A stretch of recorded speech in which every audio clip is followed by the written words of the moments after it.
new guidance note on addressing care in times of conflict and crisis. We will now get started, but before we do so, a few housekeeping points. First of all, there is a Spanish-English interpretation, and please click the globe icon at the bottom of the Zoom screen so that you get connected. We welcome your thoughts and inputs throughout the session. Please use the question and answer function for any questions or comments during the session. We will do our best to answer in real time. And lastly, to let you know that we will be recording this webinar. Once again, thank you everyone for joining us and taking time off your busy schedules. We have an exciting agenda for the next 1.5 hours. We will start with the scene setting and opening remarks, followed by an overview of the key features of the guidance note. We will then hear from a panel of experts who will discuss strategic and practical applications of the guidance note across different contexts, both country and institutional. And this will be followed by a plenary discussion and closing remarks. Let me also introduce the moderation team for today. Our moderators for today are myself, Maria Karadenizli, Amber Parks, and Stefania Debel, and we are supported by our colleagues Vanessa Sampaio and Tamana Dahia. Thank you very much, colleagues, for all the support. With that, allow me to introduce our first segment and speakers. We are delighted to be joined by Shoko Ishikawa, UN Women's Deputy Director for Policy Program and Intergovernmental Division, to welcome us and officially launch the guidance note, and Sophia Orebrink, SIDA's lead policy specialist for gender equality, to provide opening remarks. Without further ado, Shoko, the floor is yours, and we will then turn straight to Sophia. Over to you, and thank you, Shoko. Over to you. Thank you so much, Maria. Good morning, good afternoon, and good evening. Thank you so much for everybody for being here for the launch of this guidance note that Maria has briefly mentioned. I'm really glad to be here in this virtual space with many of you that have shaped this agenda for years, and for new colleagues and friends that are shaping how we take this forward as a next step. I want to particularly thank you, Sophia, for joining us from SIDA, and for both Sweden and Norway for your support to this work. It's really good to be with you in this final week of the year. It's been a really monumental year. As you know, we had the 30th anniversary of the Beijing Declaration and the Platform for Action. We've celebrated 25 years, or commemorated the 25th year of the Security Council Resolution 1325. We've spotlighted on SDG 5 in the HLPF mid-year, and we just also came out from the World Summit on Social Development. And in many of these spaces, most of these spaces, we celebrated this year the growing centrality of care to national and global agendas, and the understanding of care as an infrastructure, also as an essential right to dignity and to daily life. At the same time, it has also been a year that reminded us of how far we remain from the world envisioned in Beijing. Nearly 1 in 6 women and girls live within close distance of deadly conflict. The proportion of women killed in armed conflict has doubled in a decade. And what the world spends on military expenditure could fund universal social protection in low-income countries nearly 9 times over. 30 years after Beijing, this mismatch tells us where commitments still fall short and where women and girls still carry the cost. In both conflicts and crisis, care needs escalate while care and protection systems collapse and social networks are destabilized. Women and girls who are already the primary caregivers and caretakers on more they take on more, often at the expense of their safety and their livelihoods and their ability to participate in the peace and recovery efforts that shape their futures.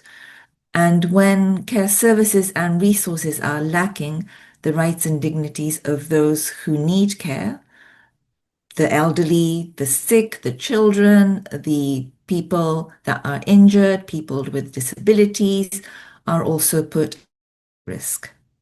These pressures are profound, but they also open space for transformative changes.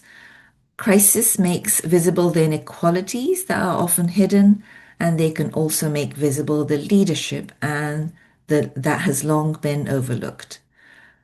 Crises often shift gender roles and social norms more quickly than policy processes do, including norms around who provides care and whose discussions count. Women and girl-led organizations are often the first to respond, sustaining communities through the crisis. For their leadership to shape priorities, decisions, and resources, care must be built into humanitarian action, peace building, protection, and recovery from the start. This guidance note that we're going to be discussing today brings together what too often sits apart. Care is really central to the humanitarian action, peace and security, and economic empowerment, and a collective response depends on us treating it as shared work. In it, our UN Women team have drawn on evidence and practice from local women's organizations, academia, and practitioners. Many of you are here with us today who have carried this agenda forward with persistence and new thinking. Its message is straightforward. Care is a life-saving and life-sustaining service. Recognizing it as such strengthens protection, participation, and the possibility of recovering. And ignoring it prolongs the crisis and deepens inequality. In a moment, you will hear from colleagues who know this work intimately. They will walk us through the guidance note, what the guidance note offers, practical tools, and entry points that can be applied in real time, in real crises, and real constraints. I'm very glad to be opening this space and to recognize what this work stands on. The leadership of women who sustain communities through crisis, the contributions of partners and practitioners who have shaped this guidance, and our shared responsibility to ensure that care, long visible, long valued, is placed at the center of crisis response, peace building, and recovery. Thank you very much. Over to you, Amber and Maria. Thank you very much, Shoko, for your remarks.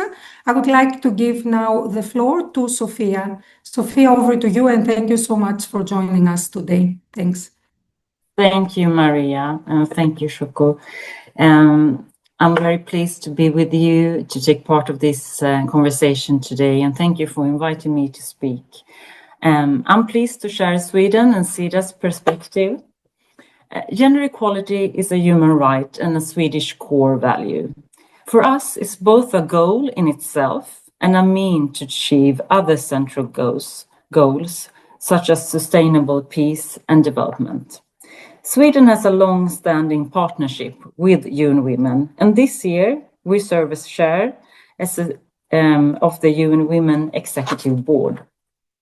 As such, we are proud of UN Women's guidance note on addressing care in times of conflict and crisis, and we found this note to be very timely and strategic. Crises often increase unpaid care responsibilities, while formal care systems collapse. Women in fragile settings spend nearly 4 times more time on unpaid care than men, making care work a critical yet overlooked issue in humanitarian and peace-building responses. Addressing care is not just about meeting immediate needs. It is central to protection, recovery, and to advance gender equality.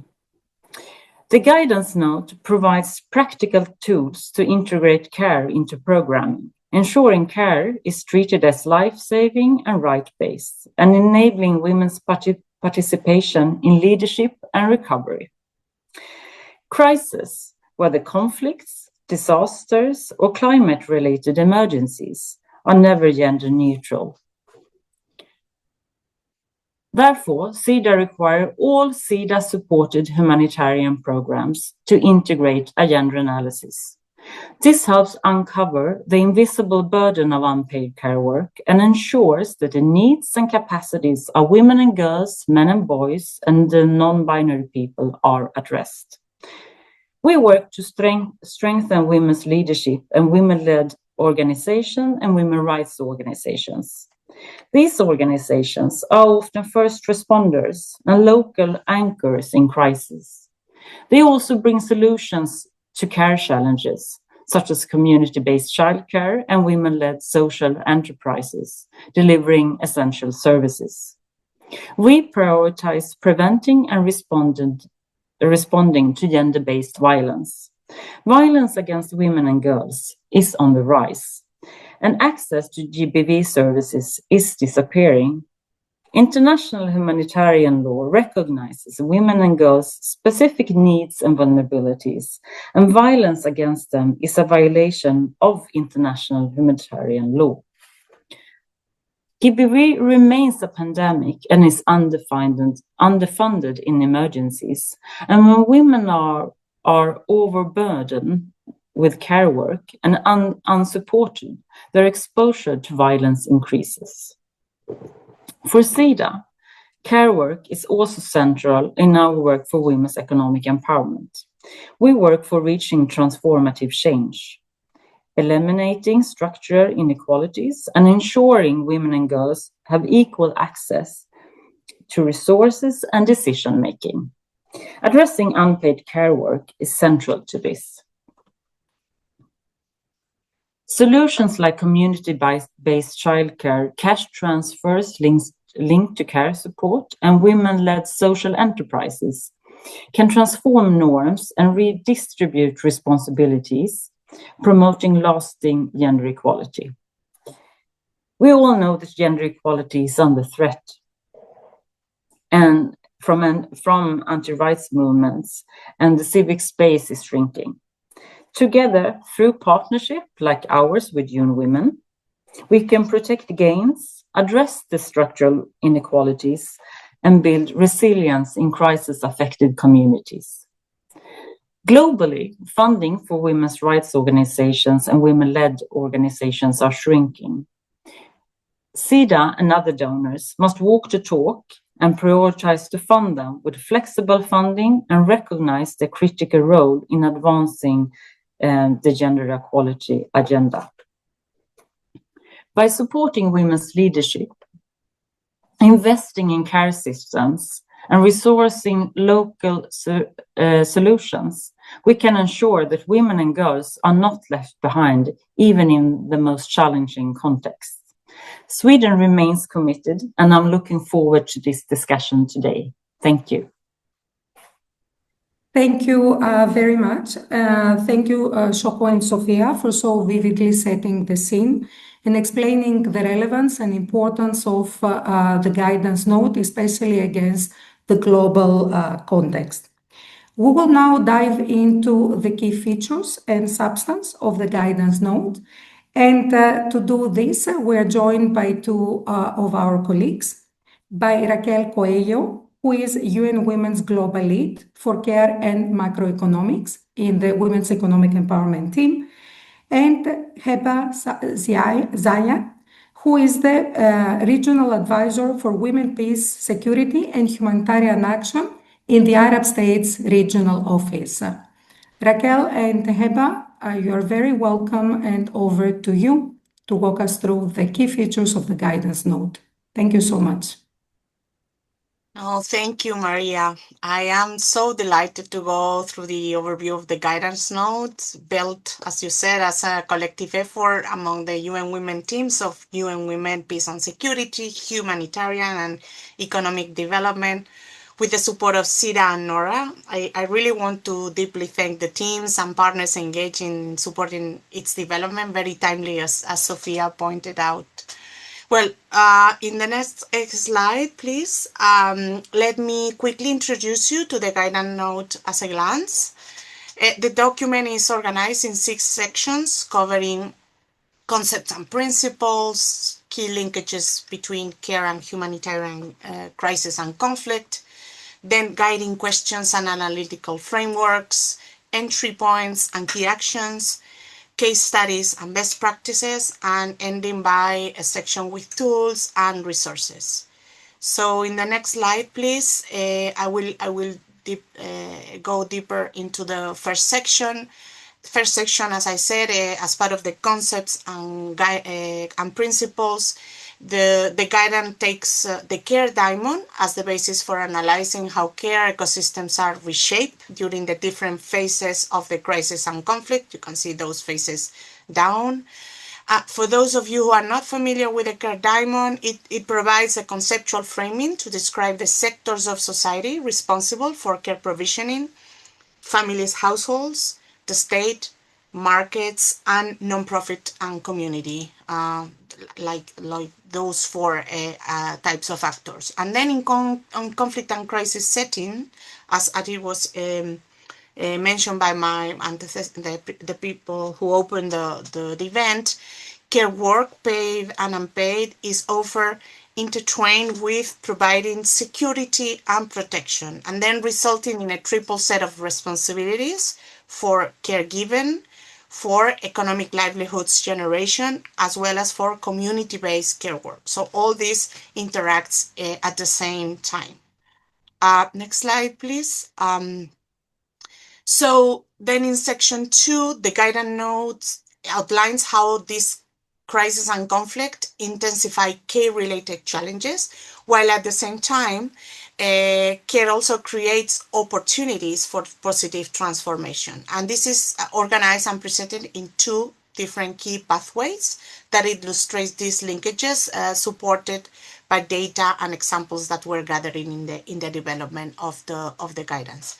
So the first pathway in the upper part of the slide shows how conflict and crisis amplify care needs and workload, with more people requiring additional or specialized physical or psychological care. Conflict and crisis also disrupt or destroy existing care infrastructure and services by posing a threat to the safety and livelihoods of paid care workers, reducing the availability of safe access to essential care and support services, and also presenting new challenges for displaced populations. And at the same time, conflict and crisis destabilizes the social organization of care, with hospitals and schools destroyed, unpaid care workers unable to work, and then care responsibility are producing then a shift from public to the private spheres, and then often leaving women and girls as shock observers to meet these unmet care demands. We have very recent unfortunate examples, like including the recent attacks of healthcare infrastructure in Gaza and in Sudan, or energy infrastructure in Ukraine, which really is intensifying the risk and the challenges in providing and in seeking care. On the second pathway that you can see in the lower part of the slide shows how care is then interacting with care and conflict. Care is critical to survival, assistance, and response in humanitarian emergencies and conflicts, from frontline community workers distributing essential food, or health workers providing life-saving physical or psychological care, just to mention some examples. Care is also critical to mediate responses and decisions during conflict and crisis. For example, the decision to to flee, to protect children from violence, or to move from one location to the other where family support is more available or essential care services remain operational. And in addition, care is also critical to recovery and rebuilding, with investment in stronger systems being critical for strengthening social cohesion, rebuilding trust, and opening pathways for reconciliation. Care investments are also critical to create new jobs in the care sector, critical to meeting the needs of vulnerable populations, and also critical in reducing women time poverty, which actually then open opportunities for them to participate in recovery and in rebuilding processes. Many examples of these cases can include Turkey, Colombia, or Burkina Faso, where community-based care initiatives actually enable women's participation in recovery and peace-building efforts. Next slide, please. So in the next section, the guidance note provides practical steps to apply the concepts and linkages that were provided in the previous section to adapt them to the conflict and crisis response. It builds from the 6R framework. The 6R framework sets objectives to reorganize, reduce, redistribute, reward, represent, and resource care as a cornerstone for transforming care systems. You can see the description in the left column. And then in the right column, you can see how the guidance note uses this framework to identify the objectives for transforming how, in the right column, it provides the adaptations for reflecting how the realities of care provision in crisis and in conflict context can be then adapted across the 6R. In the interest of time, I won't go into detail, but you have it here and you have it also in the guidance note that is distributed as we speak. Next slide, please. The next section, in section 3 also, we have also, the guidance provides with some guiding questions for integrating care considerations into humanitarian, peace building, and recovery responses. These questions look to provide a comprehensive picture of care patterns with attention to the quality of care being provided, the care needs of different groups, and also a focus on immediate imperatives and also long-term demands as part of the humanitarian peace and development nexus. The guiding questions are here in the slide. The first one is, what care policies, services, infrastructure existed before and after the crisis? The second is, what are the differentiated care needs of affected population? The third one is, where is care provided and under what conditions? Then moving to the fourth one, who is actually providing care, both paid and unpaid, and what are the risks or constraints being faced by by those providing care? Then what care gaps exist and how can they be addressed without reinforcing inequalities? What enablers, constraints, conditions of risk are there? And then finally, how is the social organization of care being shifted and what does it mean for gender equality? All these questions, of course, can be adapted and integrated into sector-specific assessments and monitoring mechanisms, such as the one used normally in humanitarian and in women, peace and security action, like conflict sensitivity analysis, rapid gender assessment analysis, or humanitarian needs assessments. The idea is not to duplicate, but rather to integrate the care assessment into these existing frameworks. Allow me now to pass it to Heba to continue with the presentation of the guidance note. Heba, the floor is yours. Thanks a lot, Raquel. And definitely we'll continue presenting the sections that build on what you've already presented in terms of the thinking around this guidance note and this piece. And I have to add that I was part of the expert group meeting that took place in Cairo, and it's extremely interesting to see that the thinking that has taken place in that expert group meeting made its way to the final publication. And part of that is these entry points that you see on screens when it comes to the different also frameworks that we have, which is in this case humanitarian action, the Women, Peace and Security Agenda, and the Humanitarian Development and Peace Nexus. And when we've had the discussion, we've thought about that there must be within these important, agendas and frameworks, entry points also across different pillars. So we thought of coordination, operational engagement or programmatic actions, and the normative entry points. For instance, within humanitarian action and within the normative entry points, we've thought about the IASC global coordination structures and the thinking around, for instance, the humanitarian reset and what these structures might offer us in terms of integrating care perspectives into the normative framework itself or the normative commitments that inform humanitarian action. Also within, for instance, programming, we thought of humanitarian response plans and of course, refugee response plans, which, as you know,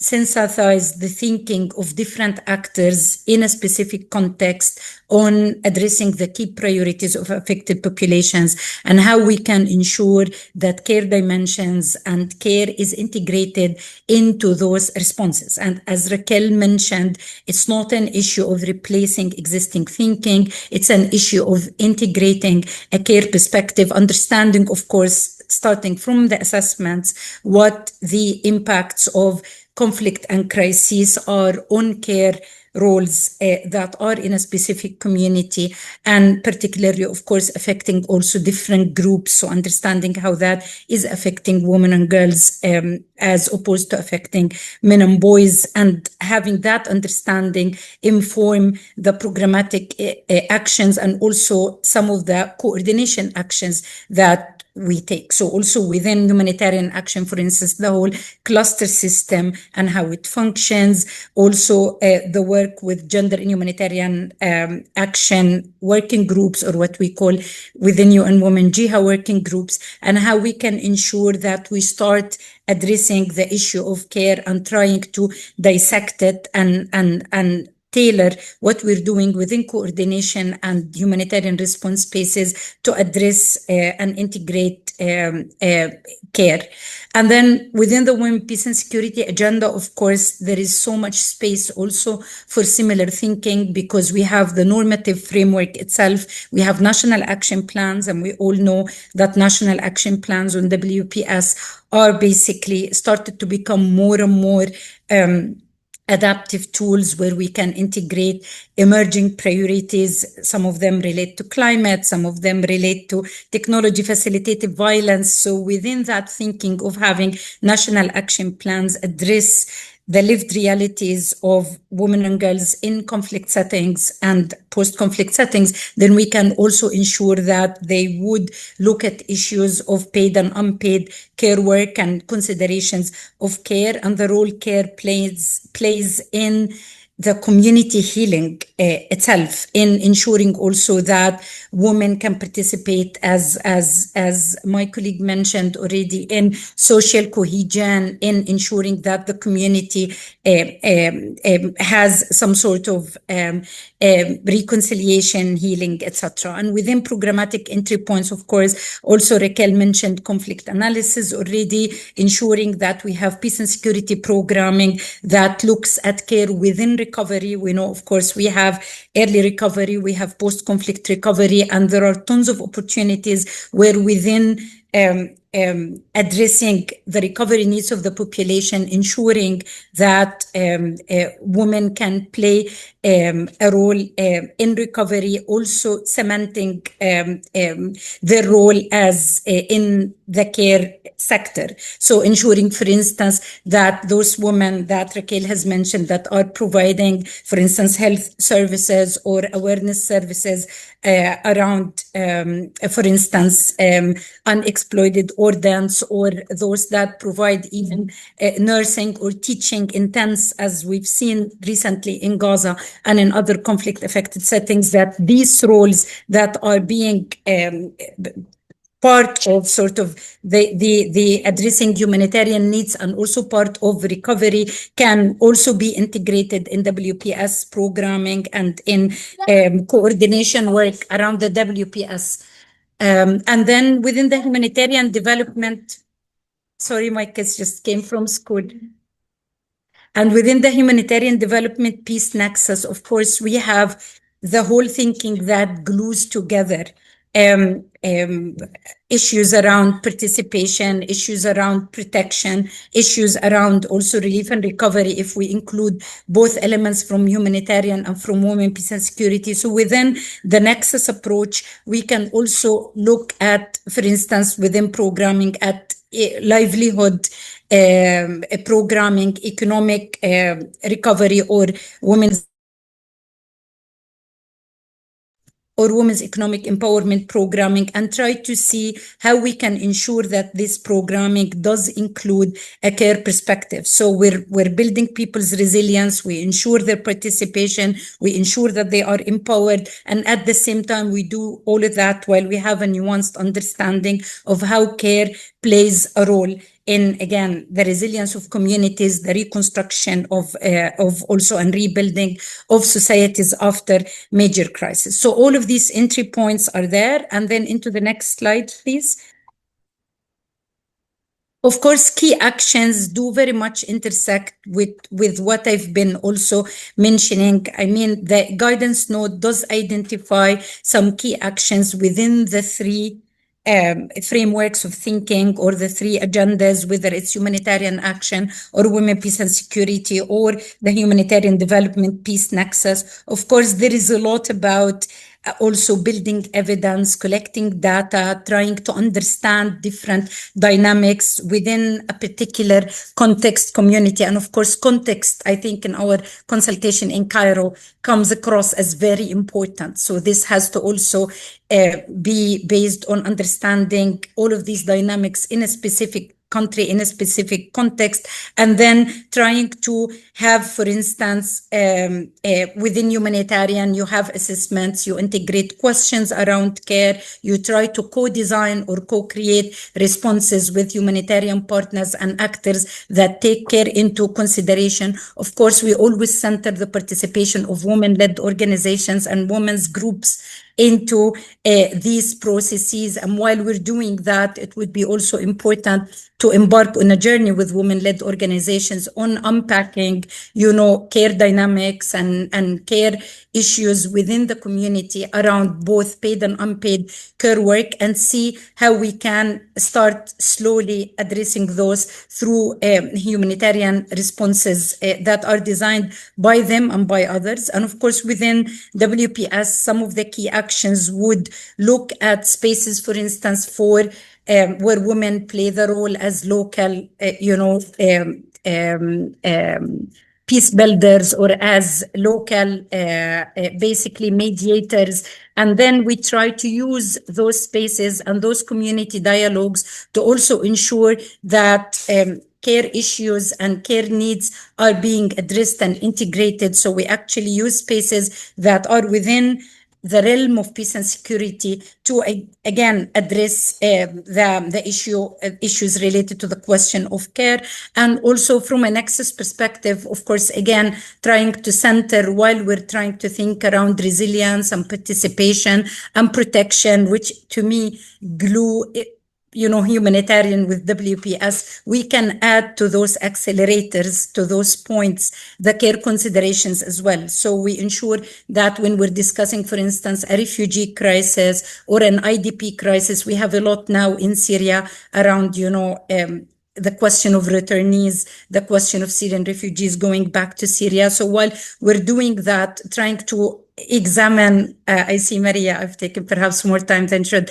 trying to examine more the care considerations while we're discussing protection of returnees, while we're discussing participation of returnees in decision making, is always a way to leverage the nexus to sort of support care perspectives and care thinking. And then the last, I think, slide, or the one before the last, of course, there are a number of case studies. There are 9 in the guidance note that you can definitely refer to that mention successful examples of that, ranging from community kitchens in Nepal, where you see, the work of unpaid care work of women, etc., all the way to peace huts in Liberia, where you see spaces, as I mentioned, that are used for reconciliation and conflict prevention, and that also support, care roles, etc. So those case studies, I think, gives very good examples of what us as practitioners or policymakers can utilize in the thinking around care. Next slide, please. And then, of course, you can refer to the guidance note for some of these tools and resources around assessment data collection, around standards, protocols, and frameworks, and further research and references that can, I believe, also enrich more and more our knowledge around care. And with that, I conclude my presentation, and back to you, Maria. Thanks a lot. Yes, thank you so much, Raquel and Heba, for taking us through the guidance note, reminding us some of the foundational elements, but also some of the entry points and key actions to advance care in times of conflicts and crisis. With that, I will hand the floor now to Amber for the next segment. Thank you so much. Thank you so much, Maria, Raquel, and Heba. It is now my great pleasure, to begin our panel segment, where we have an excellent group of speakers and experts with us today to discuss what it means practically to apply a care lens in humanitarian and peace-building responses, and particularly looking at some best practices. We are honored to be joined by Deepta Chopra, who is the Professor of Gender and Development at the Institute of Development Studies at the University of Sussex in the UK, along with Asia Vabanova, who is our Deputy Chief of Humanitarian Action and Head of the Humanitarian Section at UN Women Geneva. We have Marie-Sophie Pettersen, Senior Humanitarian and Peacebuilding Advisor, Gender Justice Lead for Oxfam Denmark. We also have Alma Perez, who is our Regional Advisor for Women, Peace and Security, Humanitarian Action for the Americas and the Caribbean. And finally, Diana Salcedo, who is the Director of WILPF, or Limpal Colombia, which is the Women's International League for Peace and Freedom. I'll invite all of our speakers to turn on their cameras. And allow me to also mention that Deepta, Marie-Sophie, Alma, Diana, and Heba, as she mentioned, were all part of our expert group meeting that informed this guidance note, along with many others who are also in the audience today. And I'm going to ask each speaker to please keep to time. I will turn on my camera when you have 1 minute remaining. So please start to wrap up when I do so. But Deepta, let's start with you. What do you see as the most important elements within the guidance note that can help to ensure a transformative care agenda with humanitarian and peace-building responses? Over to you, Deepta. Thanks, Amber, and it is a real privilege to be here and to discuss some of these very critical issues that are coming up, especially because crisis, unfortunately, in our societies is becoming more and more prevalent. So I think one of the big things and really important aspects that I see in this guidance note is the fact of having women not only as caregivers but also those who require care. And this is sort of like it's been a long debate in feminist circles about whether women are seen sometimes as victims and sometimes as agents, and and these two binaries are not so helpful when it comes to work, especially in humanitarian and peace building settings. And we find that actually that women and girls occupy both of these positions. And so I'm really pleased to see the positive of care. So sort of like I come from the women's empowerment field, and I have a lot of work on how care informs women's empowerment, and the general state of affairs is mainly about how care is a burden for women to participate in the labor market. Whereas here, I think in this guidance note, we are really seeing a central agenda of care as being super important, because women are both agents of change in terms of their their perspectives, their local knowledge about care systems and informal care networks that they've been operating in the absence sometimes and many times of formal care systems. And so I think that this whole idea of like the women being leaders in the very making of policies, like Heba said, is really important. The second thing that I have seen in this guidance note, which is really good, is again an emphasis on the quality of care, because in many crisis settings, while formal care institutions might be just about functioning, the first thing to go usually is quality. And that's something that is really important, especially if you think about care, which this guidance note does say is as life sustaining, right? And this basically then means that the interventions that we do cannot just be merely technical fixes, and that this is a very political angle, and we need to think about the power dynamics that are at play, especially in crisis settings. And this brings me to my third point, which is on social norms. Now, there is a little bit of work on kind of like, and I think in the opening segment, both speakers from UN Women and from CEDA spoke about norm change during crisis, and I think that this is something that again is very important to consider, because and in fact in those questions that were being presented by Raquel in terms of like seeing where care systems are, etc. I would actually encourage us all in practice to also question what are the social norms that have changed as a result of the crisis, and because in Nepal, for example, where I've worked a lot, we see a lot of norm change because women are the only ones who are left while men have migrated out, or like there's been a post-conflict recovery setting. And what we really see is how the social organization of care has changed within households, and that has also led to a change very much in the norms, but also in the self-confidence of women.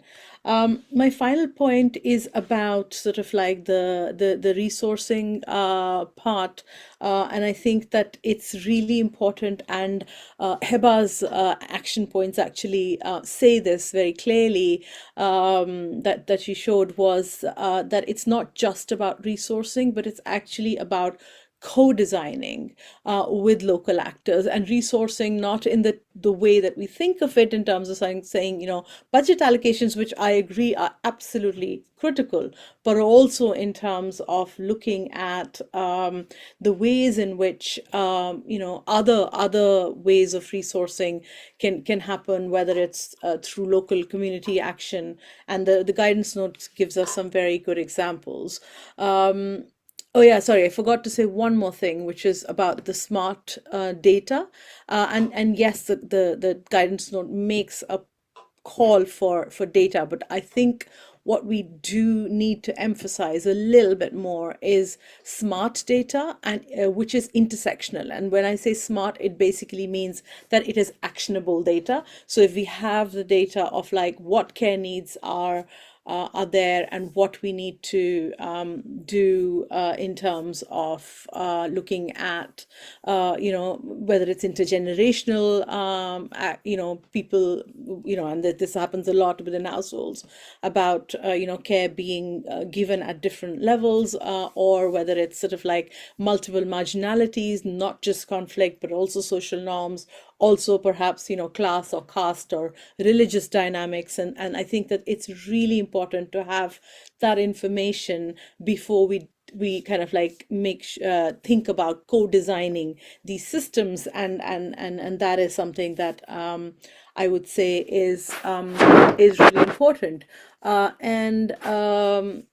think that this guidance note is very good in highlighting the importance of integrating care systems, which include not just sort of like, infrastructure, but also services and also other ways in which, into peace building efforts. And I think we need to go a little bit further, as I said, in some of these points, including intersectional data. What does women's leadership mean? How do social norms change? And what are the quality of care? But I think this is a really amazing start to a very, hopefully a very productive way forward for both people working in the women, peace and security agenda and the humanitarian settings, but also people working, basically people like me who are working, in non-conflict settings, but there are crises that are happening, and I think that this is a very important way of bringing together, and especially with climate change now, crises are really unfolding at a very rapid pace. So it's a very good way of really thinking about care being integral to systems with which are either peace building or humanitarian or development or both, or all of these contexts. And I think that is something that is absolutely critical if we are talking about transformative change, because if you're talking about like normal gender equality, gender change, that's fine, that's not necessarily what should I say, gender, that might be gender sensitive, but it's not care integral. And I think that this guidance note really puts care at the heart of it. So thank you so much for all of your efforts. Thank you so much, Deepta, as I said, for also being part of the expert group meeting and all of that thinking that you just outlined there as well, which we really tried to build in. And for actually helping to lay some groundwork here for this panel as well, so pointing out some of those key strengths, but also where we also need to keep pushing further as well. And we really hope that this discussion and the work we all keep building together is the start of that. Azria, I'll turn to you now in your role, and very keen to hear from you how you see this guidance note helping to inform humanitarian responses, particularly in the context that we're in now, in this moment of the humanitarian reset. And perhaps if you also want to reflect on some of the lessons that we've learned that you see emerging from country experiences that have also been captured in the guidance note. Over to you. Thank you. Thank you, Amber, and hi, good morning, good afternoon, good evening, dear colleagues from all around the world. I think we have participants from so many contexts, countries, regions with us today, which really is excellent, because what we are discussing is very much universal. And unfortunately, the reality of conflict and crisis, some of these being really protracted and going on for a long, long time, is here with us, and it's here with us to stay for the time being, and it affects countries and regions all around the world. I'm really glad to see this guidance note coming into existence now in this particular moment of time. It is extremely timely and extremely important that we have this framework that brings together plethora and very rich knowledge that has existed, and that things that we have known, that many of you on the call today and many in the gender equality ecosystem have been working on, have experienced themselves, those of us who have been working in crisis response on the ground. We have seen this in practice. We have seen it and we have known it. But I think we lacked a framework. We had a framework which puts it all together in a very structured, in a very, very systematic way, in a very also evidence-based way. And it allows us now to continue working on these issues armed with this tool, with this conceptual, the way it is organized, the various sort of humanitarian, peace, security, and nexus parameters that our colleagues talked about. I think it will be extremely useful to anyone working in any of these spaces and in any of these sectors.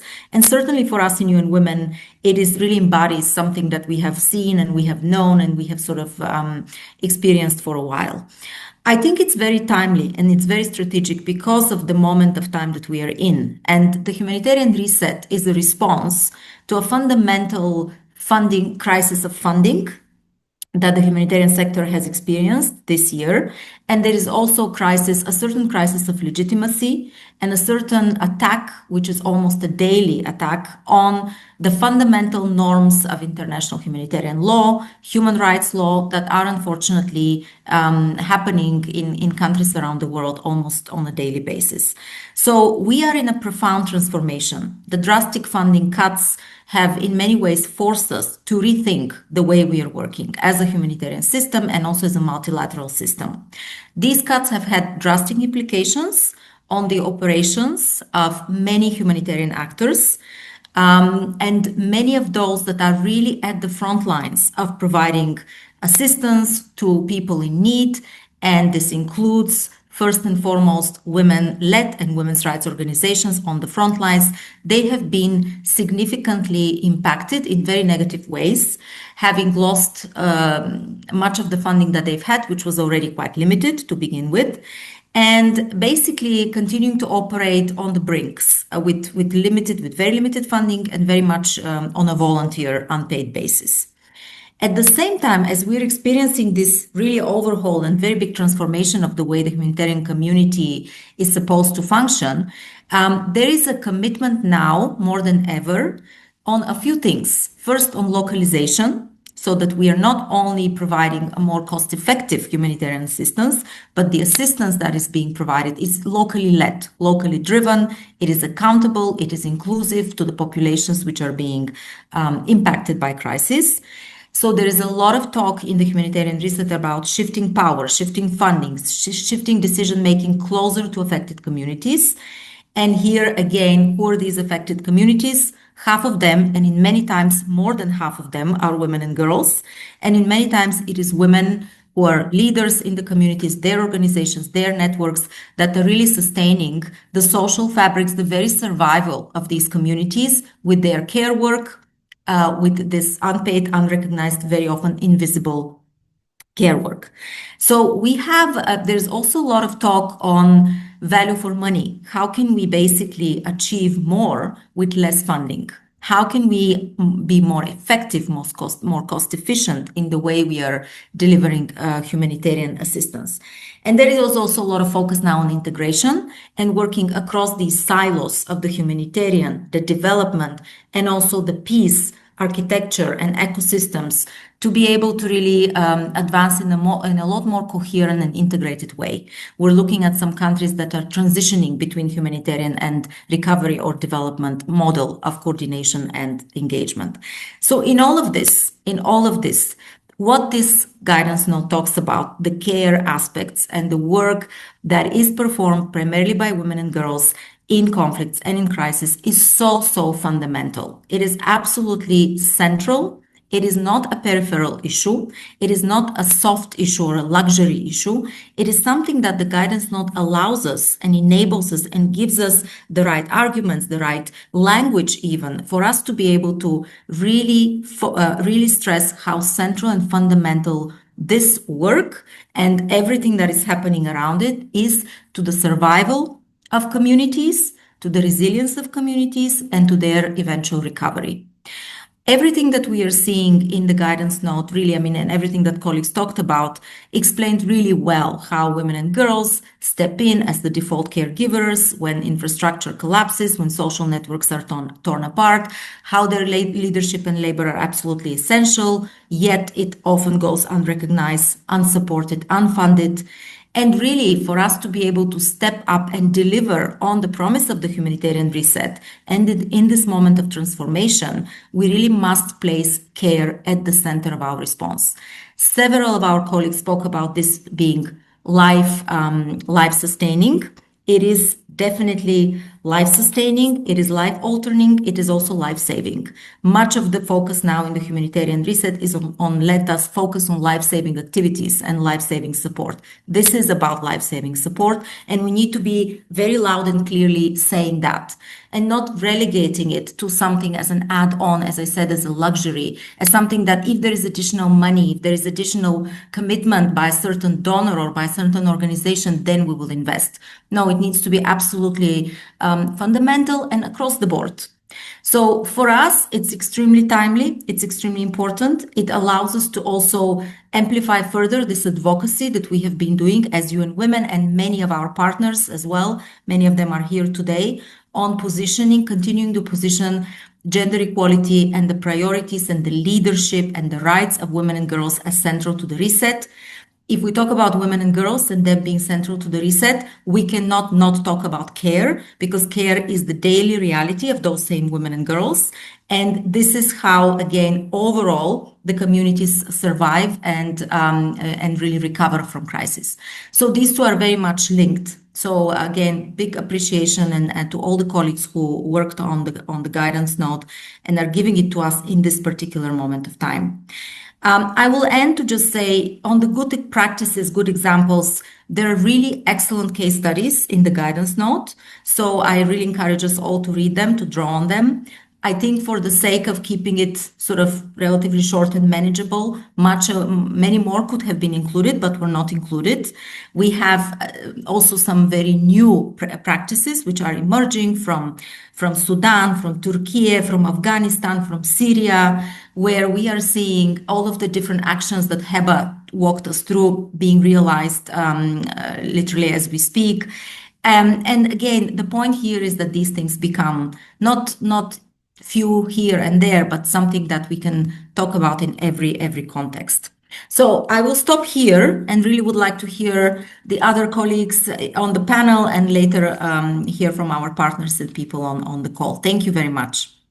Thank you so much, Asya, for giving, I think, some real light to the realities in which we are talking about applying this guidance note, some of those realities, the constraints, and operational realities as well. And I know we're going to hear particularly from Alma and Diana on some of the case studies and best practices. So we'll have a chance to dive in a little bit more as well. But first, let me turn to you, Marie-Sophie, as a long-standing professional in the humanitarian and gender equality sector. Curious to hear from you what you see, Marie-Sophie, as the most relevant entry points for applying this guidance note in humanitarian settings. Over to you. Thank you so much, Amber, and everyone. And I also just want to really congratulate UN Women for this really important launch and for bringing us all together as diverse experts and practitioners to co-create this. I think this is really pioneering. And first of its kind, as Asya put it, it's really the first time that such a framework, comprehensive framework, is put together to strengthen this important work. And it's really overdue. I think that we respond to these calls from diverse women and caregivers in crisis contexts. So, I mean, for Oxfam, we are a strong supporter of this work, and care and solidarity has always been part of Oxfam's feminist principles that shape everything we do, from programming operations to policy work. And it's also more specifically included in our more recent Gender in Emergency Standards Strategy and Toolkit that also guides our humanitarian work. So we really look forward to using this guidance note to work together to put this into practice. And like going back to what Heba was also saying earlier, at the normative level, it's such a critical opportunity we stand at right now to use this guidance note to advocate and enable more care-centered work in crisis and conflict settings. And like Asya mentioned, also to promote a more care-centered feminist humanitarian reset and hopefully wider systems transformation during these times of multiple crises, from heightened inequalities, pushback, funding cuts, record levels of conflict, war, and disasters, and a growing accountability and trust gap in our global rule-based orders and social contract. So in terms of promoting that normative change at the Interagency Standing Committee and those global structures, just like wider gender equality issues historically were overlooked and sidelined, care has also not been seen as a humanitarian need or as life-saving. But now that gender in humanitarian action has gradually gained recognition within the sector, we need the system to also recognize that in order to be gender responsive in emergencies, we need to be care-centered. Otherwise, it will lead to further depletion, harm, and burden, especially on women and overall caregivers and receivers.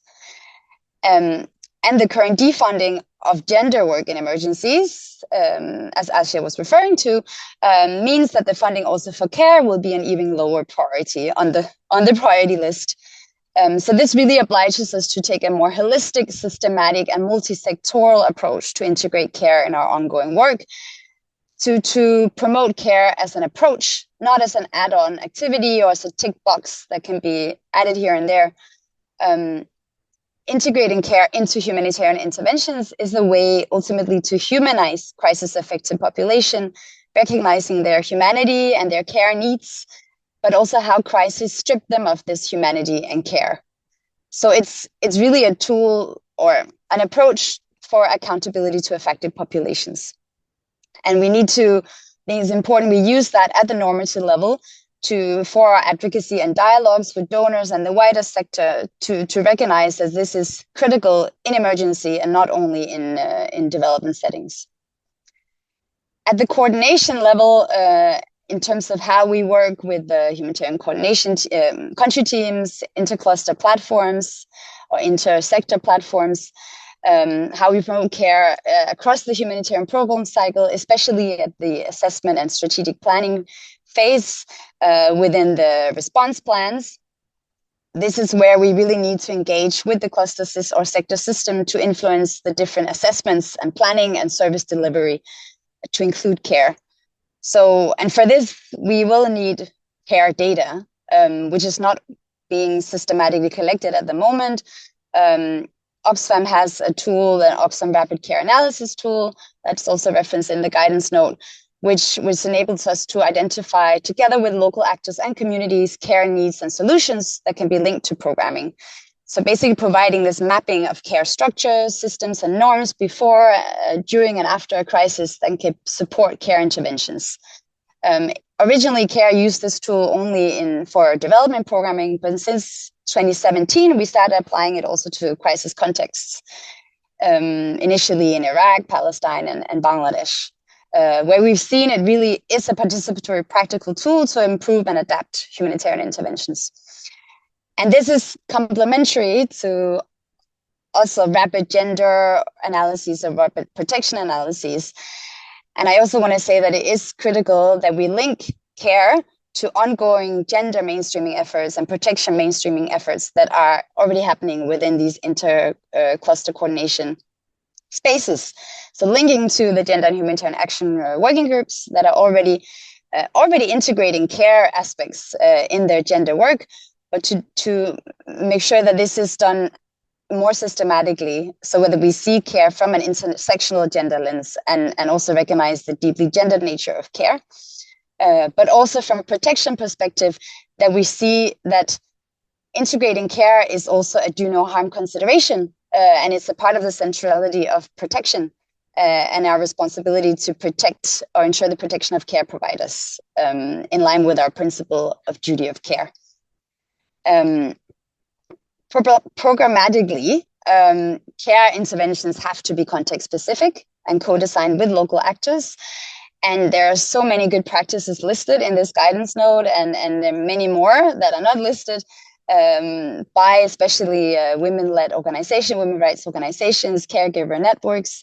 We need to build on those, replicate them where possible, support them, and strengthen them rather than setting up new systems, but build on what is already being done and allow for flexibility funding to support those organizations leading those.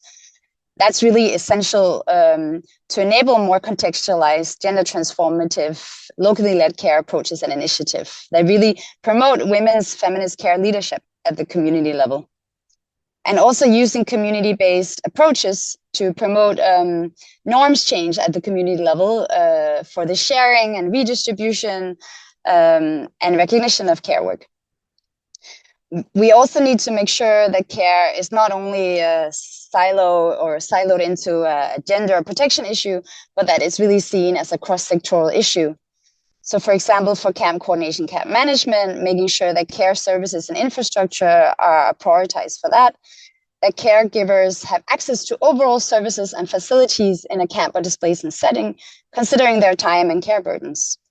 For example, wash facilities. In many settings, we see that due to women's caregiving roles combined with very restrictive gender norms, they may not have the mobility or safe access to toilet facilities in a camp, which leads to severe health risks.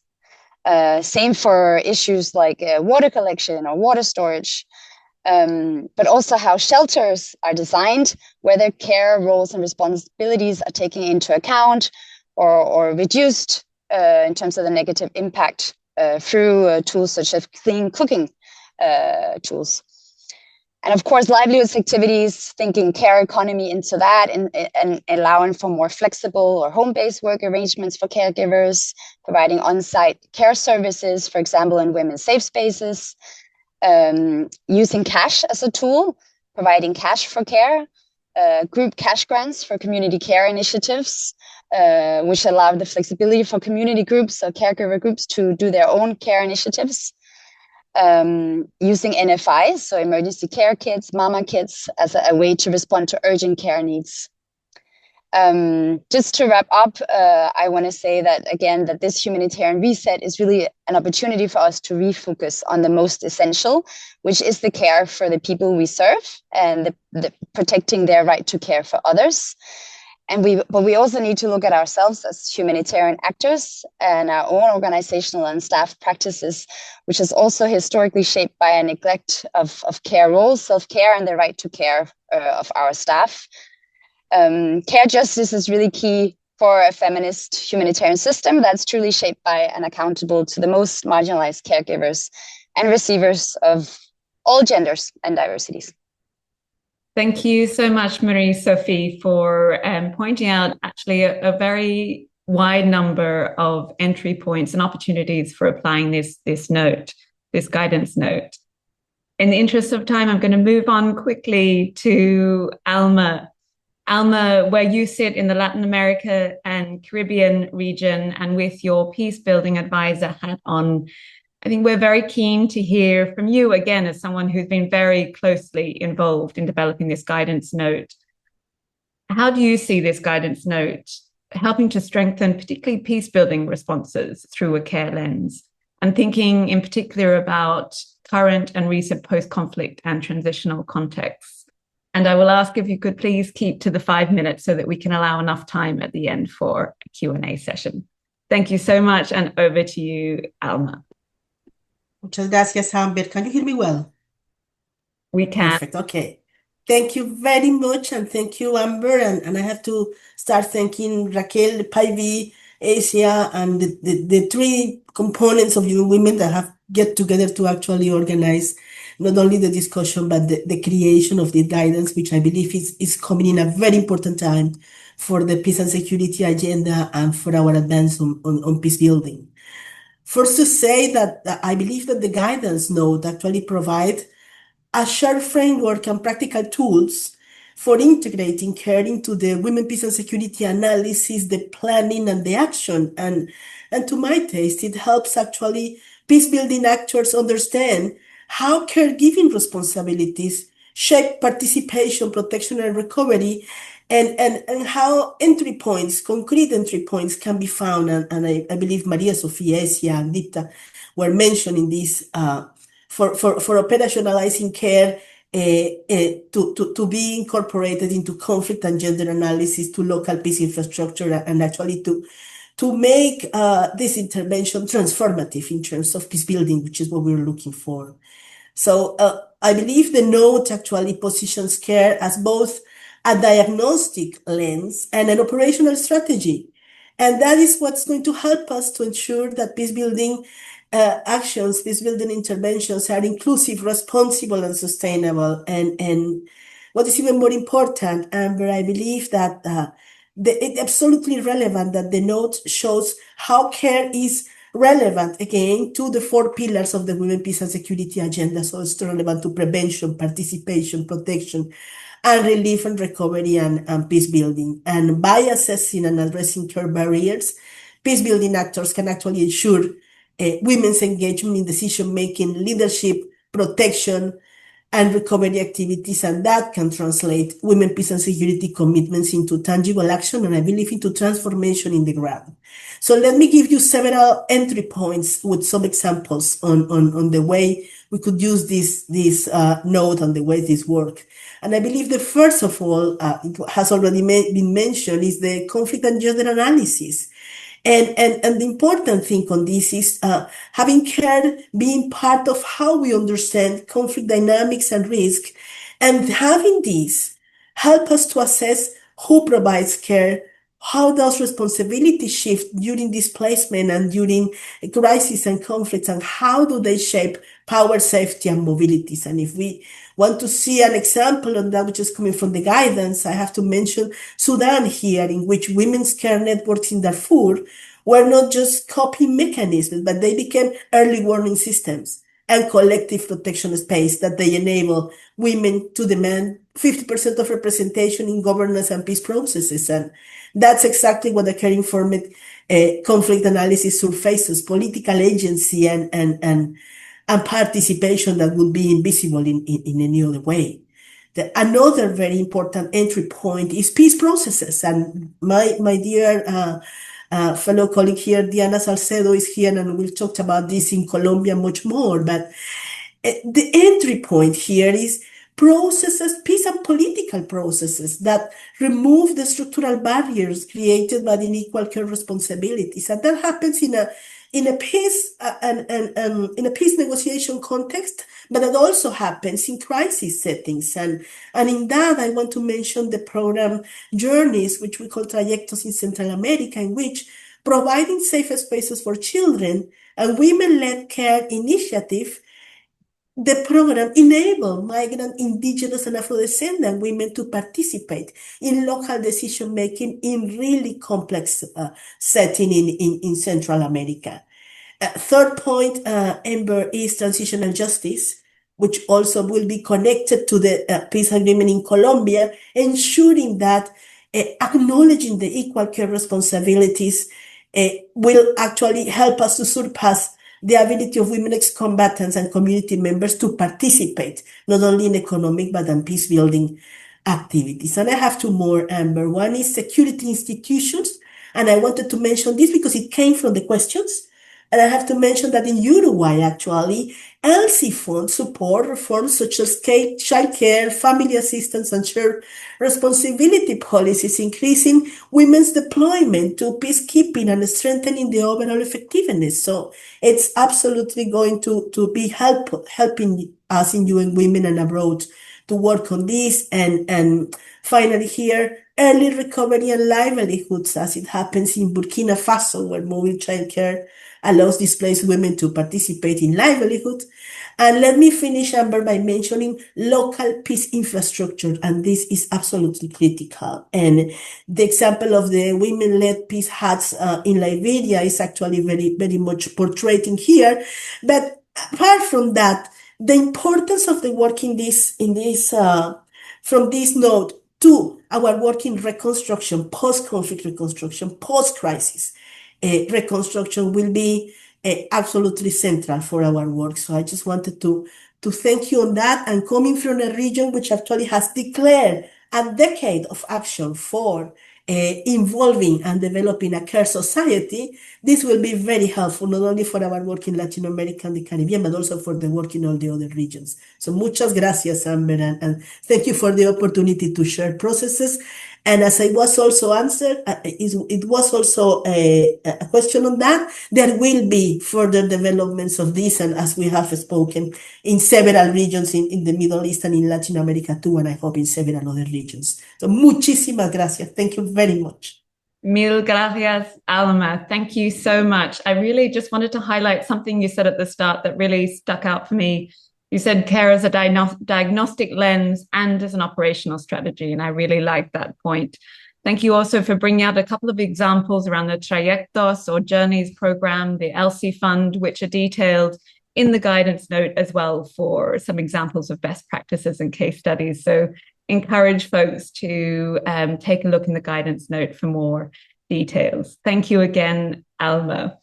Diana, last but not least, really keen to hear from you where you sit as the director of WILPF in Colombia, where care has been central to community resilience processes, peace-building efforts, disarmament and demobilization processes.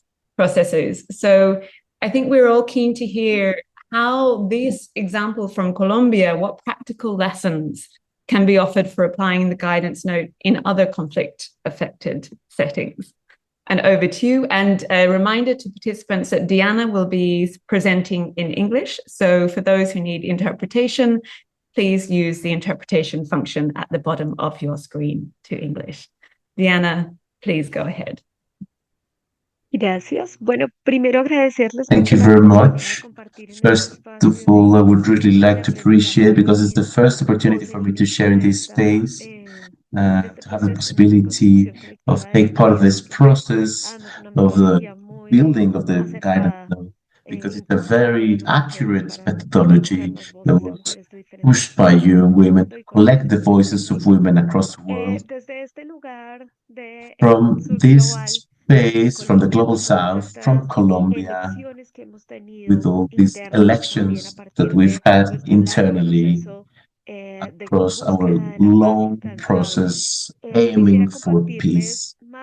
I'd like to share that more than lessons, because it's not a recipe that is monolithic for other territories, but at least what we've had from our experience, there's 5 points that we have to consider. Care work as a central strategy for peace-building processes in Colombia. And along with it, all these new proposals of care work that prevent crisis. My first point to approach this journey is that we've understood that care work is a strategy, is a feminist protection strategy. And that has allowed us to identify that in Colombia, in the reincorporation processes that were signed after the peace agreements, recognize care work as central, not as just one more point in the agenda, but as something that really enables peace sustainability. For us to understand care work in this logic has really allowed us to prevent real risks and to prevent relaunch of the armed conflict. Of course, the circles of collective protection, of community protection, showed us that there's a reduction to risks, and this is opposite as militarized and armed responses that don't necessarily consider care work. The second experience that we've had is to recognize that the territorial peace is sustained with the networks of care-given women. So let's think that care is not a national structure, but it's a territorial structure. This is very important for the Global South processes. And this is one of the things that you were mentioning, that is the localization of actions. And this is crucial because women are the ones that have sustained peace in these communities. Even in the worst moments of conflict and crisis, the networks of women have kept social cohesion, early information, and community protection. And that's been crucial for a moment ago. Deepta was mentioning that this allows us to anticipate, to understand community care work as a strategy that is preventive to all kinds of crises, not to wait until the crisis arrives. So that's why it's really important to strengthen the networks and bring them more resources and capacities as a central structure, not as a physical infrastructure, but as a social infrastructure that enables this work with the communities in the territory in the context of crisis and conflict. The third analysis is understanding care work as political work that requires resources for positioning of care work. We've understood here with our partners that care work has no funding. It's a border for women and not a tool for peace. So that means that there's a need to strengthen the care work, not by marketization of care work, but by sustainable strategies in the communities. And finally, to mention that for us, care work is memory. Care work is truth. It's a guarantee of no repetition. This is women have used care work as a tool for violence by the armed actors, by armed violence. And from Limpal, the collective work that we've done, we've seen how care work opened roads to talk about damage, for depoliticizing damage. And obviously, we cannot stop saying that the militarist practices are not compatible with care work. And this is a truth that might be uncomfortable in the world, but this is a reality that we have to mention, because in many contexts, the member states, the government still think that the military force is the solution, and the experience has shown us that this militarization increases violence, increases the gap, and we have to really go for a security that recognizes autonomy and feminist action. And just to wrap up, I would like to say that as a Colombian woman from this place in the Global South, care work is deeply political. And while there's a woman defending life, there's also going to be a real possibility of territorial conflict. So thank you very much for that. Mil gracias, Diana. Thank you so much. So many pieces and threads there that in the interest of time, I don't want to repeat, but just really emphasizing a couple of the points there around care as a political process and care as social infrastructure, not just a physical infrastructure. Many examples there that you pulled out that are again elaborated in the guidance notes, and much of your learning and experience that we tried to capture as well. So thank you again. And with that, let me thank all of our panelists one final time. Dieter, Asia, Alma, Diana, Marie, Sophie, thank you so much for being on the panel and for your contributions to the guidance note as well. With that, we will hand over to Stefania to take us to the final, very short Q&A section, but we have some really important final interventions. So Stefania, over to you, and thank you. Thank you so much, Amber, and thank you to the wonderful panel. This is Stefania Döbel, policy specialist on gender-responsive peace building with our peace and security team at UN Women. And I know we're running a little bit behind on time, but we didn't want to end without opening the space for some reflections. We would really like to now look at what is actually needed to move this agenda forward, which requires revisiting the architecture we're working in. So we would like to now discuss how can we strengthen partnerships and coordination to be better fit for purpose, what data and evidence is needed to give the agenda the political and the operational traction with donors, with member states, with partners and United Nations agencies, and also especially how do we secure predictable resources at a time when we know humanitarian and peace and security budgets are shrinking and priorities are being contested. So to begin this conversation, we're very glad to have with us valued partners from the United Kingdom, from Germany, and from the UN Peacebuilding Support Office with us today. I will invite each of you to kindly introduce yourselves, please, and then share some brief reflections around how to move this agenda forward, keeping it to 2 minutes so we can keep this dynamic and we don't end too late. With that, let us begin with David from the United Kingdom. David, if you can tell us a little bit of what do you see as the most needed elements, either in terms of partnerships, resources, coordination, research, or something else, where you see we can really advance on the elements we have discussed today. Over to you, David. Thank you. Thank you. And hi, everybody. So, yeah, I'm David Bailey from the UK's Foreign, Commonwealth and Development Office, and I currently lead a team that's working on our Deputy Prime Minister's campaign on global children's care reform, and one of the areas that we are particularly interested in is the impact of conflict on children and on children's care. We're working really closely with UNICEF, along with other UN agencies and many governments around the world who've signed up to our global charter on children's care reform. And I think we are quite young as a campaign. We're about to hit our first birthday in January.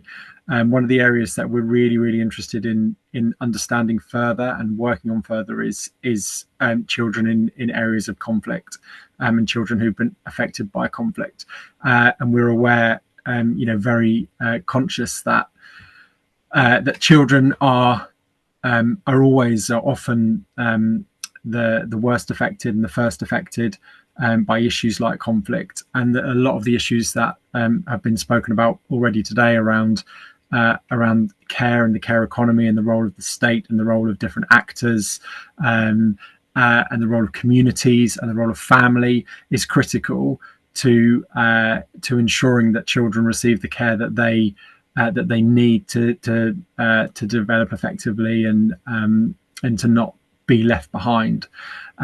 We're also very aware that desire for children to grow up and be cared for in family-based settings has a huge impact on particularly women and girls. And in some of the contexts that you've been discussing and describing, the demands on women and girls as caregivers are already huge and often unrecognized and often unrewarded.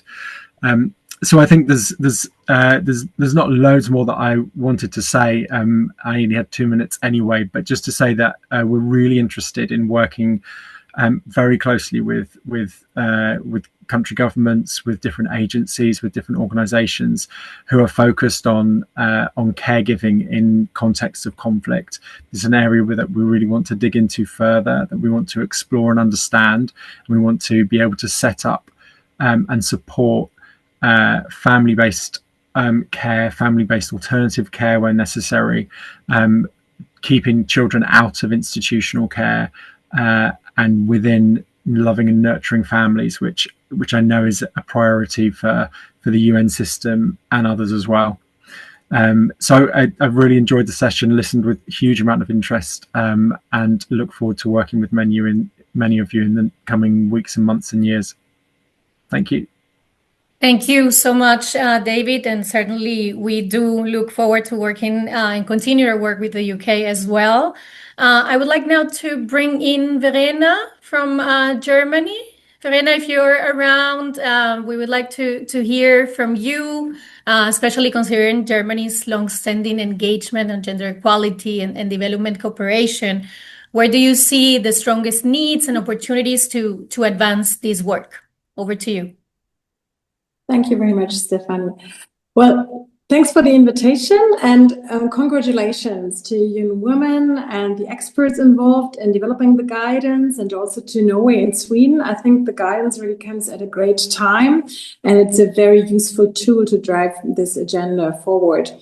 And I think, luckily for all of us, the guidance itself already answers some of the questions of how do we drive this agenda forward, because what I think is really great about it is that it actually mentions the entry points, and there are quite a lot in there. One that is immediately of interest to us in Germany is the Women, Peace and Security agenda, because we are about to develop the next national action plan on women, peace and security. So that might be one of the entry points where we could use the guidance.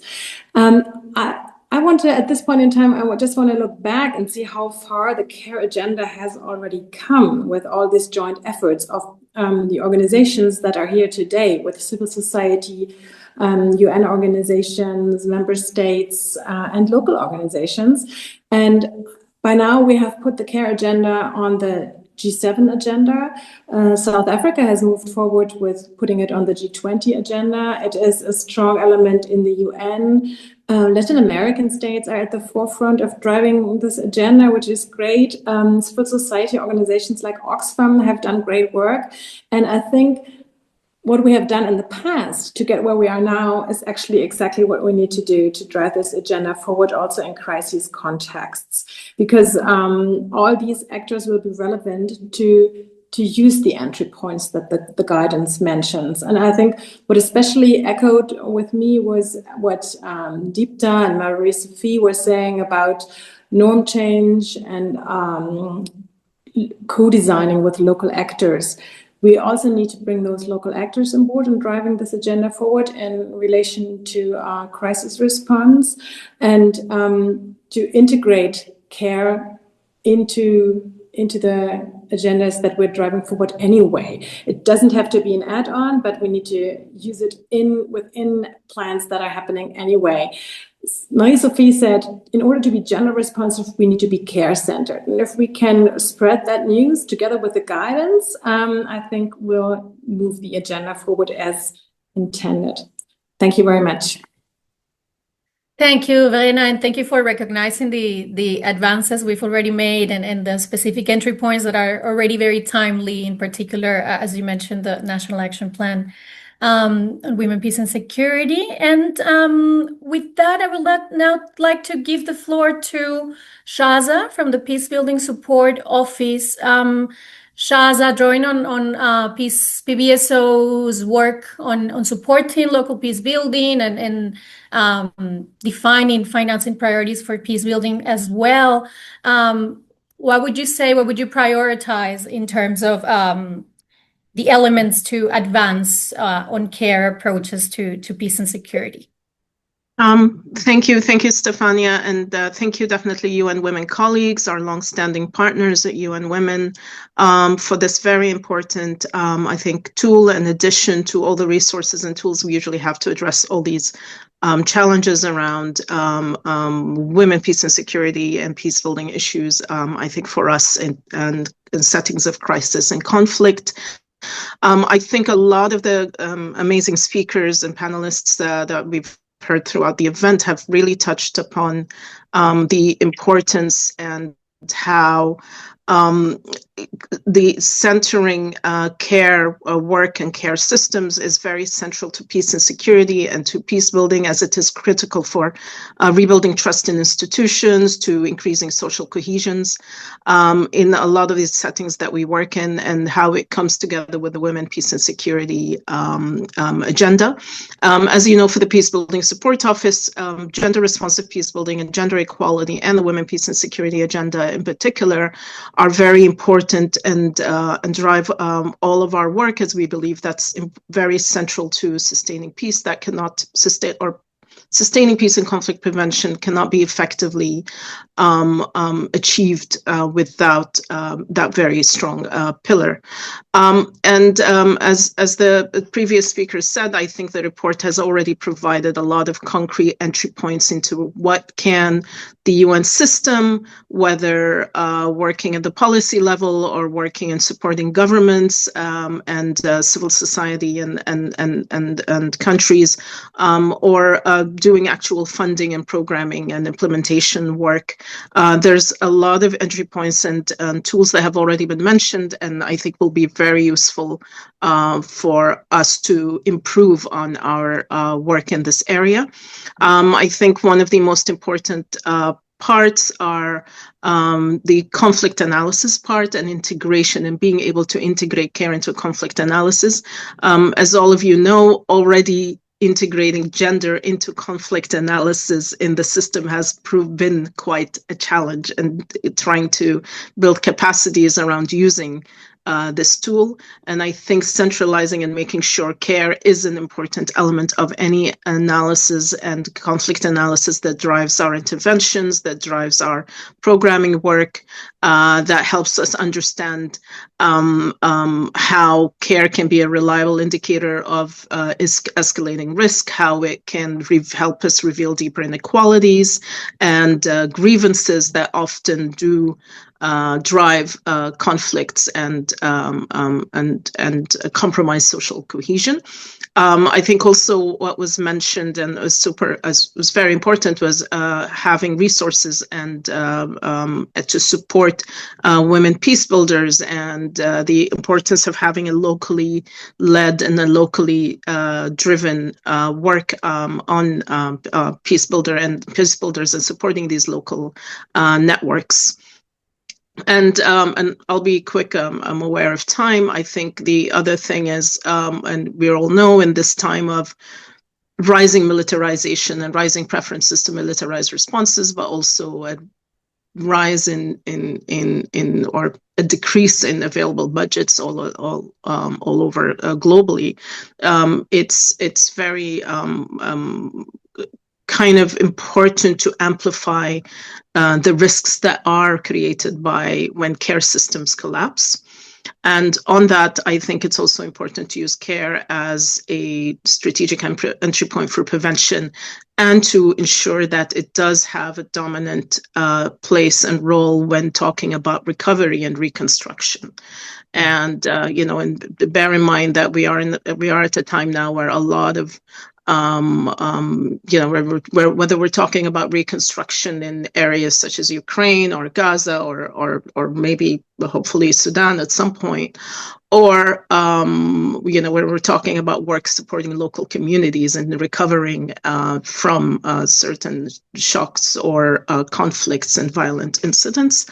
And in that part, you mentioned partnerships. I think one of the key strategic entry points are the partnerships that we're having with a lot of not only the humanitarian actors and local organizations, but the international financial institutions that do play an important role in in setting a lot of the agenda around the recovery and reconstruction and supporting governments in that space and in that area. So, and with the Peace Building Support Office having has dedicated work on a partnership between the UN and the IFIs, and therefore that's one area where we definitely see these kind of conversations and analysis and work around care can help strengthen the gender responsiveness of such work. I'll stop here for the lack of time, and yes, thank you for having me, and good luck. Thank you. Thank you so much, Shaza. Very important to highlight something that keeps coming up, right? How critical it is to incorporate care in gender conflict analysis. I also want to really thank everyone who has been participating actively in the chat. We've been able to respond some of those questions, but please also feel free to continue engaging in this conversation after the launch. And with that, considering that we are 10 minutes past the time, I would like to now invite Päivi Kannisto, our Chief of Peace, Security and Resilience section at UN Women, to provide some closing remarks. Päivi, over to you. Thank you. Thank you so much, Stefania. And so please bear with me. I wanted to take a couple of minutes. Just first thank our speakers and colleagues for such thoughtful reflections. It's become very clear what this guidance note is about. Thank you, Sweden and Norway, for making this possible, but thank you also to UN Women's co-donors, because it wouldn't have been possible without you. So this conversation has made it very clear that in this moment, when conflicts and humanitarian crises are escalating, integrating care into those responses is essential. And it's essential how we protect lives, uphold dignity, and support communities to endure, recover, and participate. And I wanted to say that what we just heard, but it's essential for how those communities then are convinced that their societies are worth building peace, building resilience, and building future for. So it's essential. So what this guidance note offers is not just another technical tool. It positions care as a core element of crisis response and as a condition for meaningful and sustainable peace, as you heard. From Gaza to Ukraine, we have seen how the erosion of care system exposes civilians to greater risk, accelerates instability, and restricts participation in decisions that shape their future. And where care systems weaken or collapse, risks multiply. When care is supported and recognized, communities have a ground they need to restore safety, rebuild trust, and contribute to peace and recovery. And I know you have heard it many times during this discussion, but I think it's worth repeating because it's really important during these times. We heard examples of how care is sustaining communities under strain, how frequently this work remains invisible in the analysis, calculations, budget decisions, and other decisions that drive responses. This is the gap the guidance note addresses. It provides practical ways to integrate care into humanitarian action and peace and security responses, early recovery, and the political and conflict analysis that informs priorities and resources. It reminds us that no intervention can claim to be people-centered or peace-responsive if it ignores how care is provided, who carries its risks, and how unequal arrangements shape participation, protection, and prospects for peace. The guidance note also recognizes the leadership of women peace builders, humanitarian responders, human rights defenders, environmental defenders, and community organizers who sustain social cohesion under immense pressure. Moving this agenda forward requires political commitment, clear choices, and collaboration across humanitarian, peace-building, development, and human rights actors. So once again, I want to thank everyone who contributed to this guidance note. Our shared responsibility now is to integrate care as a core pillar of our interventions, our analysis, and our partnerships. Thank you so much. Thank you so much, Päivi, for those reflections and that very timely call to action. And again, thank you to all speakers and participants for this very insightful discussion. I believe now my colleagues will show the QR code. Well, you all will be able to download our guidance note on care in times of conflict and crisis. Please do so. And again, this is just the beginning of a longer conversation and of lots of joint work ahead. So please continue to engage with us and strengthen this work together. Thank you so much, everyone. Thank you, everyone. We'll now end the webinar. Thank you very much. Bye. Thank you, colleagues. Thank you, colleagues. Thank you, colleagues. Bye, gracias. Bye-bye. Thanks a lot. Bye. Bye. Gracias.